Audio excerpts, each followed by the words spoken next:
ಬಿಹಾರದಲ್ಲಿ ಈಗ ಬಿಜೆಪಿ ಯುಗ ಆರಂಭ ಆಗಿದೆ. ದೀರ್ಘಾವಧಿ ಸಿಎಂ ನಿತೀಶ್ ಕುಮಾರ್ ಅವರು ಏನು ರಾಜೀನಾಮೆ ಕೊಟ್ಟರು, ಹಾಗಾಗಿ ಆ ಸಿಎಂ ಸ್ಥಾನಕ್ಕೆ ರಾಜೀನಾಮೆಯನ್ನ ಕೊಟ್ಟಿದ್ರಲ್ಲ ನಿತೀಶ್, ಸೊ ಮುಖ್ಯಮಂತ್ರಿಯಾಗಿ ಈಗ ಸಾಮ್ರಾಟ್ ಚೌಧರಿ ಆಯ್ಕೆಯಾಗಿದ್ದಾರೆ. ಬಿಹಾರ ನೂತನ ಮುಖ್ಯಮಂತ್ರಿಯಾಗಿ ಸಾಮ್ರಾಟ್ ಚೌಧರಿ ಆಯ್ಕೆಯಾಗಿರುವಂತದ್ದು. ಬಿಜೆಪಿ ಅಭ್ಯರ್ಥಿಗೆ ಬಿಹಾರದಲ್ಲಿ ಮೊದಲ ಬಾರಿ ಸಿಎಂ ಹುದ್ದೆಯನ್ನ ಕೊಡಲಾಗಿರುವಂತದ್ದು. ನೋಡಿ, ಇವತ್ತು ಪಾಟ್ನಾದಲ್ಲಿ ನಡೆದಂತಹ ಎನ್ಡಿಎ ಶಾಸಕಾಂಗ ಪಕ್ಷದ ಸಭೆಯಲ್ಲಿ ಯಾರು ಬಿಹಾರದ ನೂತನ ಮುಖ್ಯಮಂತ್ರಿ ಅಂತ ಹೇಳಿ ಸಾಮ್ರಾಟ್ ಚೌಧರಿ ಅವರನ್ನ ಆಯ್ಕೆ ಮಾಡಿದ್ದಾರೆ. ಎನ್ಡಿಎ ಶಾಸಕಾಂಗ ಪಕ್ಷದ ಸಭೆಯನ್ನ ಕರೆಯಲಾಗಿತ್ತು. ಆ ಸಂದರ್ಭದಲ್ಲಿ ಅಳೆದು ತೂಗಿ ಸಾಮ್ರಾಟ್ ಚೌಧರಿಯನ್ನ ಆಯ್ಕೆ ಮಾಡಿದ್ದಾರೆ. ಹೇಳಿ ಕೇಳಿ ಬಿಹಾರದಲ್ಲಿ ಹಾಲಿ ಮುಖ್ಯಮಂತ್ರಿ ಆಗಿದ್ರು, ಬಿಹಾರದ ಹಾಲಿ ಉಪಮುಖ್ಯಮಂತ್ರಿ ಆಗಿದ್ರು ಸಾಮ್ರಾಟ್ ಚೌಧರಿ. ಈಗ ಅವರಿಗೆ ಆ ಒಂದು ಸ್ಥಾನವನ್ನ ಕೊಡಲಾಗಿರುವಂಥದ್ದು. ಯಾಕಂತಂದ್ರೆ ಇವತ್ತು ಸಿಎಂ ಸ್ಥಾನಕ್ಕೆ ರಾಜೀನಾಮೆ ಕೊಟ್ಟಿದ್ದಾರೆ ನಿತೀಶ್ ಕುಮಾರ್. ಯಾರು ಉತ್ತರಾಧಿಕಾರಿ ಆಗ್ತಾರೆ ಅನ್ನುವಂತಹ ಪ್ರಶ್ನೆ ಸಹಜವಾಗಿ ಮೂಡಿತ್ತು. ಸೊ ಎನ್ಡಿಎ ಶಾಸಕಾಂಗ ಪಕ್ಷದ ನಾಯಕನಾಗಿ ಎನ್ಡಿಎ ಮೈತ್ರಿಕೂಟದ ನಾಯಕರು ಸಾಮ್ರಾಟ್ ಚೌಧರಿಯನ್ನ ಆಯ್ಕೆ ಮಾಡಿದ್ದಾರೆ. ಹಾಗಾಗಿ ನಾಳೆ ಬಿಹಾರದ ಹೊಸ ಮುಖ್ಯಮಂತ್ರಿಯಾಗಿ ಸಾಮ್ರಾಟ್ ಚೌಧರಿ ಅಧಿಕಾರವನ್ನು ಕೂಡ ವಹಿಸಿಕೊಳ್ಳಿದ್ದಾರೆ. ಇಷ್ಟು ದಿನ ನಿರಂತರವಾಗಿ ನಿತೀಶ್ ಅಧಿಕಾರವನ್ನ ಮಾಡ್ಕೊಂಡು ಬಂದ್ರು, ಇವತ್ತು ರಾಜೀನಾಮೆ ಕೊಟ್ಟರು. ಹಾಗಾಗಿ ಬಿಹಾರ ನೂತನ ಮುಖ್ಯಮಂತ್ರಿಯಾಗಿ ಈಗ ಸಾಮ್ರಾಟ್ ಚೌಧರಿ ಅವರನ್ನ ಆಯ್ಕೆ ಮಾಡಿದ್ದಾರೆ. ಈ ಬಾರಿ ಬಿಜೆಪಿಗೆ ಸಿಎಂ ಸ್ಥಾನವನ್ನ ಜೆಡಿಯು ಬಿಟ್ಟುಕೊಟ್ಟಿದೆ. ಇದೇ ಮೊದಲ ಬಾರಿ ಬಿಜೆಪಿ ಅಭ್ಯರ್ಥಿಗೆ ಸಿಎಂ ಹುದ್ದೆಯನ್ನ ಕಲ್ಪಿಸಿಕೊಡಲಾಗಿದೆ. ರಾಜ್ಯಸಭಾಯತ್ತ ಮುಖ ಮಾಡಿದ್ದಾರೆ ಜೆಡಿಯು ನಾಯಕ ನಿತೀಶ್. ಇವತ್ತು ಅಧಿಕೃತವಾಗಿ ರಾಜೀನಾಮೆಯನ್ನ ಸಲ್ಲಿಕೆ ಮಾಡಿದ್ದಾರೆ. ಇದರ ಬೆನ್ನಲ್ಲೇ ಬಿಜೆಪಿ ಶಾಸಕಾಂಗ ಸಭೆಯಲ್ಲಿ ನಾಯಕನನ್ನ ಆಯ್ಕೆ ಮಾಡಿದ್ದಾರೆ ಎನ್ಡಿಎ ನಾಯಕರು. ನಾಳೆ ಬಿಹಾರದ ಹೊಸ ಮುಖ್ಯಮಂತ್ರಿಯಾಗಿ ಸಾಮ್ರಾಟ್ ಚೌಧರಿ ಅಧಿಕಾರವನ್ನ ವಹಿಸಿಕೊಳ್ಳಲಿದ್ದಾರೆ ಅನ್ನುವಂತಹ ಮಾಹಿತಿ. ಜೊತೆಗೆ ಯಾಕಂದರೆ ಈಗಾಗಲೇ ನೋಡಿ, ರಾಜ್ಯಸಭೆಗೆ ನಿತೀಶ್ ಕುಮಾರ್ ಅವರು ಏನು ಆಯ್ಕೆಯಾಗಿದ್ದಾರೆ, ಬಿಹಾರದ ಸಿಎಂ ಸ್ಥಾನ ಖಾಲಿಯಾಗಿತ್ತು. ಹೀಗಾಗಿ ಈ ಬಾರಿ ಬಿಜೆಪಿಗೆ ಸಿಎಂ ಸ್ಥಾನವನ್ನ ಜೆಡಿಯು ಬಿಟ್ಕೊಟ್ಟಿದೆ. ಸಾಮ್ರಾಟ್ ಚೌಧರಿಯ ಪ್ರಮಾಣ ವಚನವನ್ನ ಸ್ವೀಕಾರ ಸಮಾರಂಭ ಅಂದ್ರೆ ನಾಳೆ ಬೆಳಗ್ಗೆ 11 ಗಂಟೆಗೆ ನಡೆಯುತ್ತೆ. ಸಾಮ್ರಾಟ್ ಚೌಧರಿ ಅವರ ಜೊತೆಗೆ ಇಬ್ಬರು ಉಪಮುಖ್ಯಮಂತ್ರಿಗಳು ಸಹ ಪ್ರಮಾಣ ವಚನವನ್ನ ಸ್ವೀಕರಿಸಲಿದ್ದಾರೆ. ನಿತೀಶ್ ಕುಮಾರ್ ಅವರು ಸತತವಾಗಿ 20 ವರ್ಷಗಳ ಕಾಲ ಬಿಹಾರದ ಮುಖ್ಯಮಂತ್ರಿ ಆಗಿದ್ರು. ಯಾರಿಗೂ ಕೂಡ ಬಿಟ್ಕೊಡ್ತಾ ಇರಲಿಲ್ಲ. ಶತಾಯಗತಾಯವಾಗಿ ಅವರೇ ಗೆದ್ದು ಬೀಗ್ತಾ ಇದ್ರು. ಆದ್ರೆ ರಾಜೀನಾಮೆ ಕೊಟ್ಟಿದ್ದಾರೆ. ಹಾಗಾಗಿ ಸಾಮ್ರಾಟ್ ಚೌಧರಿ ಅವರನ್ನ ಆಯ್ಕೆ ಮಾಡಿದ್ದಾರೆ ಎನ್ಡಿಎ ನಾಯಕರು. ಇದೇ ಮೊದಲ ಬಾರಿಗೆ, ಇದೇ ಫಾರ್ ದ ಫಸ್ಟ್ ಟೈಮ್ ಬಿಹಾರದಲ್ಲಿ ಜೆಡಿಯು ಬದಲಿಗೆ ಬಿಜೆಪಿ ಅಧಿಕಾರಕ್ಕೆ ಬಂದಿದೆ. ಕಳೆದ ಸರ್ಕಾರದ ಅವಧಿಯಲ್ಲೂ ಕೂಡ ಬಿಜೆಪಿ ಜೆಡಿಯು ಜೊತೆ ಮೈತ್ರಿ ಮಾಡಿಕೊಂಡಿದ್ರು. ಅವಾಗಲೂ ಕೂಡ ಬಿಜೆಪಿ ಮೈತ್ರಿಕೂಟದ ಸರ್ಕಾರ ಆಗಿತ್ತು.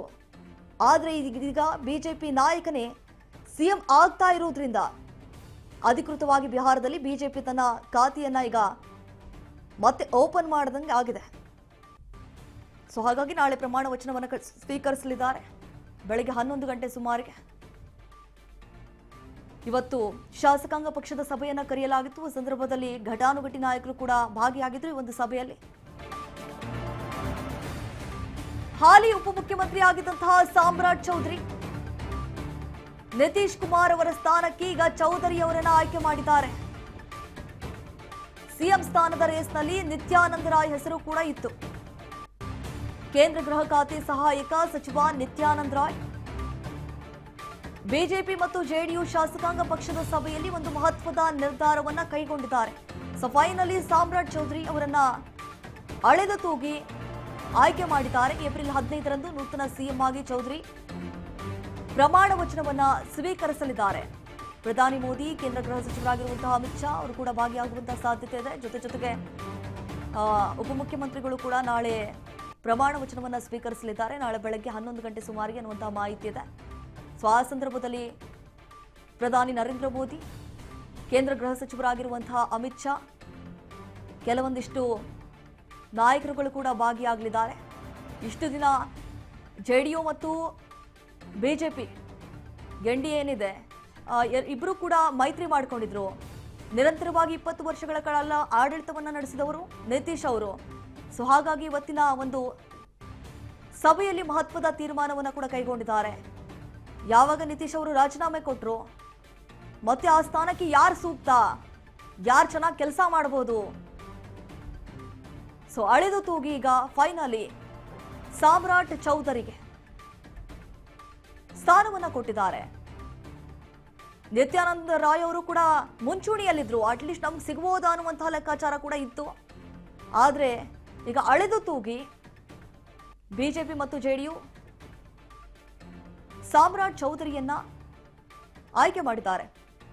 ಬಿಹಾರದಲ್ಲಿ ಬಿಜೆಪಿ ಬಲಾಬಲ ಎಷ್ಟಿದೆ ಅನ್ನೋದನ್ನ ನೋಡ್ತಾ ಹೋಗೋದಾದ್ರೆ ಬಿಜೆಪಿ 89 ಸ್ಥಾನಗಳನ್ನ ಕೂಡ ಹೊಂದಿರುವಂತದ್ದು, ಹಾಗೆ 85 ಸ್ಥಾನಗಳನ್ನ ಜೆಡಿಯು ಹೊಂದಿದೆ. ಸಾಮ್ರಾಟ್ ಚೌಧರಿ ನಿತೀಶ್ ಆಪ್ತ ಶಕುನಿ ಚೌಧರಿ ಪುತ್ರ 2017ರಲ್ಲಿ ಬಿಜೆಪಿಗೆ ಸೇರ್ಪಡೆಯಾಗ್ತಾರೆ. ಜೊತೆಗೆ 2017ರಲ್ಲಿ ಬಿಜೆಪಿ ಸೇರಿದಂತಹ ಚೌಧರಿ ಸಾಕಷ್ಟು ಕೆಲಸ ಕಾರ್ಯಗಳನ್ನು ಕೂಡ ಮಾಡಿದ್ರು. 243 ಸದಸ್ಯ ಬಲದ ಬಿಹಾರ ವಿಧಾನಸಭೆ ಚುನಾವಣೆ ಏನ್ ನಡೆದಿತ್ತು, ಸೊ ಆ ಸಂದರ್ಭದಲ್ಲಿ ಬಿಜೆಪಿ 89 ಸ್ಥಾನಗಳನ್ನು ಕೂಡ ಈಗ ಹೊಂದಿದೆ. ಇವತ್ತಷ್ಟೇ ರಾಜೀನಾಮೆ ಕೊಟ್ಟರು. ಸಂದರ್ಭದಲ್ಲಿ ಒಂದು ಸಭೆಯಲ್ಲಿ ಈಗ ಮಹತ್ವದ ತೀರ್ಮಾನವನ್ನು ಕೂಡ ಕೈಗೊಂಡಿದ್ದಾರೆ. ನಿರಂತರವಾಗಿ 20 ವರ್ಷಗಳ ಕಾಲ ಆಡಳಿತವನ್ನ ನಡೆಸಿಕೊಂಡು ಬಂದಿರೋರು ನಿತೀಶ್, ಸೊ ಹಾಗಾಗಿ ಇವತ್ತು ಇವ್ರಿಗೆ ಕೊಡಬೇಕು, ಇವರೇ ಸೂಕ್ತ ಆ ಸ್ಥಾನಕ್ಕೆ ಅಂತ ಹೇಳಿ ಸಾಮ್ರಾಟ್ ಚೌಧರಿ ಅವರನ್ನ ಆಯ್ಕೆ ಮಾಡಿದ್ದಾರೆ. ನಾಳೆ ಬಿಹಾರದ 24ನೇ ಮುಖ್ಯಮಂತ್ರಿಯಾಗಿ ಸಾಮ್ರಾಟ್ ಚೌಧರಿ ಪ್ರಮಾಣ ವಚನವನ್ನ ಸ್ವೀಕರಿಸಲಿದ್ದಾರೆ. ಉಪಮುಖ್ಯಮಂತ್ರಿಯಾಗಿ ಸೇವೆ ಸಲ್ಲಿಸಿದ ನಂತರ ಮುಖ್ಯಮಂತ್ರಿಯಾದಂತಹ ಬಿಹಾರದ 2ನೇ ನಾಯಕ. ನಿಜಕ್ಕೂ ಇದು ಹೆಗ್ಗಳಿಕೆ. ಹೇಳಿ ಕೇಳಿ ಪ್ರಮುಖ ಒಬಿಸಿ ನಾಯಕ ಮತ್ತು ಪ್ರಸ್ತುತ ಉಪಮುಖ್ಯಮಂತ್ರಿ ಸಾಮ್ರಾಟ್ ಚೌಧರಿ ಅವರನ್ನ ಸಿಎಂ ಆಗಿ ಆಯ್ಕೆ ಮಾಡಿರುವುದು ಮುಂಬರುವಂತಹ ಚುನಾವಣಾ ಕದನಗಳಿಗೆ ಮುಂಚಿತವಾಗಿ, ಅಂದ್ರೆ ಬಿಹಾರದಲ್ಲಿ ತನ್ನ ಸಾಮಾಜಿಕ ನೆಲೆಯನ್ನ ಮತ್ತಷ್ಟು ಬಲಪಡಿಸಿಕೊಳ್ಳುವಂತಹ ಸಾಧ್ಯತೆ ಕೂಡ ಹೆಚ್ಚಾಗಿ ಕಾಣಿಸ್ತಾ ಇದೆ. ಅಳೆದು ತೂಗಿ ಕೇಂದ್ರ ಸರ್ಕಾರ ಸಾಮ್ರಾಟ್ ಚೌಧರಿಯನ್ನ ಈಗ ಆಯ್ಕೆ ಮಾಡಿದ್ದಾರೆ. ಮತ್ತೊಂದು ಕಡೆ ಸಿಎಂ ಸ್ಥಾನಕ್ಕಾಗಿ ನಿತ್ಯಾನಂದ ರಾಯ್ ಅವರು ಕೂಡ ಪೈಪೋಟಿಯನ್ನ ಹಿಡಿದಿದ್ರು. ಅವರು ಕೂಡ ಸಾಕಷ್ಟು ರೀತಿಯಾದಂತಹ ಕೆಲಸ ಕಾರ್ಯಗಳನ್ನು ಮಾಡಿದ್ದಾರೆ. ಆದ್ರೆ ಇವರೇ ಸೂಕ್ತ ಅಂತ ಹೇಳಿ ಈಗ ಗೊತ್ತಾಯಿತು. ಸೊ ಹಾಗಾಗಿ ಇವರನ್ನ ಆಯ್ಕೆ ಮಾಡಲಾಗಿರುವಂಥದ್ದು. 2017ರಲ್ಲಿ ಬಿಜೆಪಿಯನ್ನ ಕೂಡ ಸೇರ್ಕೊಂಡಿದ್ರು ಸಾಮ್ರಾಟ್ ಚೌಧರಿ ಅವರು. 243 ಸದಸ್ಯ ಬಲದ ಬಿಹಾರ ವಿಧಾನಸಭೆ ನಡೆದಿತ್ತು. ಬಿಜೆಪಿ 89 ಸ್ಥಾನಗಳನ್ನು ಹೊಂದಿದೆ. 85 ಸ್ಥಾನಗಳನ್ನ ಜೆಡಿಯು ಹೊಂದಿದೆ. ಬಿಜೆಪಿ ಮತ್ತು ಜೆಡಿಯು ಮೈತ್ರಿ ಮಾಡಿಕೊಂಡಿತ್ತು. ಸಾಮ್ರಾಟ್ ಚೌಧರಿ ನಿತೀಶ್ ಆಪ್ತ ಶಕುನಿ ಚೌಧರಿ ಪುತ್ರ. ಅವರ ತಂದೆ ಕೂಡ ಸಾಕಷ್ಟು ಕೆಲಸ ಕಾರ್ಯಗಳನ್ನು ಮಾಡಿದ್ದಾರೆ. ಪ್ರಸ್ತುತ ತಾರಾಪುರ ವಿಧಾನಸಭಾ ಕ್ಷೇತ್ರ ಪ್ರತಿನಿಧಿಸ್ತಾ ಇದ್ದಾರೆ. 2020ರಲ್ಲಿ ಬಿಜೆಪಿ ಮತ್ತು ಜೆಡಿಯು ಮೈತ್ರಿ ಸರ್ಕಾರದಲ್ಲಿ ಪಂಚಾಯತ್ ರಾಜ್ ಖಾತೆ ಸಚಿವರಾಗಿ ಗುರುತಿಸಿಕೊಂಡಿದ್ರು. ಆ ಹಿನ್ನೆಲೆಯಲ್ಲಿ ಇವತ್ತಿನ ಒಂದು ಶಾಸಕಾಂಗ ಪಕ್ಷದ ಸಭೆಯಲ್ಲಿ ಒಂದು ದಟ್ಟವಾದಂತಹ ತೀರ್ಮಾನವನ್ನು ಕೂಡ ಮಾಡಲಾಗಿತ್ತು. ಬಿಹಾರದ ಸಿಎಂ ಆಗಿ ಸಾಮ್ರಾಟ್ ಚೌಧರಿಯನ್ನ ಆಯ್ಕೆ ಮಾಡಿದ್ದಾರೆ. ಸೊ ನಾಳೆ ಪ್ರಮಾಣ ವಚನ ಸಮಾರಂಭಕ್ಕೆ ಎಲ್ಲ ರೀತಿಯಾದಂತಹ ಸಿದ್ಧತೆಗಳನ್ನ ಕೂಡ ಮಾಡಿಕೊಳ್ಳುತ್ತಿದ್ದಾರೆ. ರಾಜ್ಯ ರಾಜಧಾನಿ ಪಾಟ್ನಾದಲ್ಲಿ ನಡೆಯಲಿರುವಂತಹ ಒಂದು ಈ ಪ್ರಮಾಣ ವಚನ ಕಾರ್ಯಕ್ರಮ. ಬಿಹಾರ ಮುಖ್ಯಮಂತ್ರಿ ಸ್ಥಾನಕ್ಕೆ ಈಗಾಗಲೇ ನಿತೀಶ್ ಕುಮಾರ್ ರಾಜೀನಾಮೆ ಕೊಟ್ಟಾಯಿತು. ನಾಳೆ ಹೊಸ ಸಿಎಂ ಪ್ರಮಾಣ ವಚನ ಆಗುತ್ತೆ. ಸುಮಾರು 2 ದಶಕಗಳ ಕಾಲ 10 ಬಾರಿ ಉನ್ನತ ಹುದ್ದೆಯಲ್ಲಿ ಸೇವೆ ಸಲ್ಲಿಸಿದಂತಹ ಹೆಗ್ಗಳಿಕೆ ನಿತೀಶ್ ಕುಮಾರ್ ಅವರಿಗೆ ಸಲ್ಲುತ್ತೆ. ಈಗ ರಾಜೀನಾಮೆ ಕೊಟ್ಟರು, ಮುಂದೆ ಯಾರು ಸಿಎಂ ಆಗ್ತಾರೆ ಅಂತ ಹೇಳಿ ಕೂಡ ನಾನಾ ರೀತಿಯಾದಂತಹ ಚರ್ಚೆಗಳಾಗ್ತಾ ಇತ್ತು. ಸೊ ಅಳೆದು ತೂಗಿ ಈಗ ಸಾಮ್ರಾಟ್ ಚೌಧರಿ ಅವರನ್ನ ಆಯ್ಕೆ ಮಾಡಿದ್ದಾರೆ. ಜೆಡಿಯು ನಾಯಕರಾದಂತಹ ನಿತೀಶ್ ಕುಮಾರ್ ಕಳೆದ ವಾರ ಅಷ್ಟೇ ರಾಜ್ಯಸಭಾ ಸದಸ್ಯರಾಗಿ ಕೂಡ ಪ್ರಮಾಣ ವಚನವನ್ನು ಸ್ವೀಕರಿಸಿರ್ತಾರೆ. ನಿಜಕ್ಕೂ ಈಗ ನಿತೀಶ್ ಕುಮಾರ್ ಅವರು ಏನು ರಾಜೀನಾಮೆ ಕೊಟ್ರಲ್ಲ, ಒಂದು ಯುಗದ ಅಂತ್ಯವನ್ನ ಸೂಚನೆ ಮಾಡ್ತಾ ಇದೆ, ಅಂದ್ರೆ ಸೂಚಿಸ್ತಾ ಇದೆ. ಯಾಕಂತಂದ್ರೆ ಅವರು ರಾಜ್ಯ ರಾಜಕೀಯದಿಂದ ರಾಷ್ಟ್ರೀಯ ಜವಾಬ್ದಾರಿಗಳ ಕಡೆಗೆ ತಮ್ಮ ಗಮನವನ್ನ ಬದಲಾಯಿಸಿದ್ದಾರೆ. ಮುಂದೆ ಯಾವ ರೀತಿ ಆಡಳಿತ ನಡೆಯುತ್ತೆ, ಈ ಒಂದು ರಾಜ್ಯದಲ್ಲಿ ಅನ್ನೋದು ಈಗ ಯಕ್ಷ ಪ್ರಶ್ನೆ. ಯಾವ ರೀತಿ ಆಡಳಿತವನ್ನ ಮುನ್ನಡೆಸ್ಕೊಂಡು ಹೋಗ್ತಾರೆ?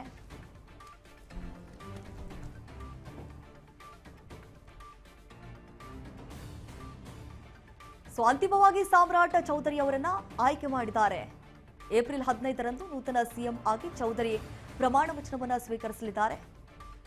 ಸೊ ಆ ಒಂದು ಸಂದರ್ಭದಲ್ಲಿ ಪ್ರಧಾನಿ ನರೇಂದ್ರ ಮೋದಿ, ಕೇಂದ್ರ ಗೃಹ ಸಚಿವರಾಗಿರುವಂತಹ ಅಮಿತ್ ಶಾ, ಕೆಲವೊಂದಿಷ್ಟು ಘಟಾನುಘಟಿ ನಾಯಕರುಗಳು ಕೂಡ ಭಾಗಿಯಾಗುವಂತಹ ನಿರೀಕ್ಷೆ ಇದೆ.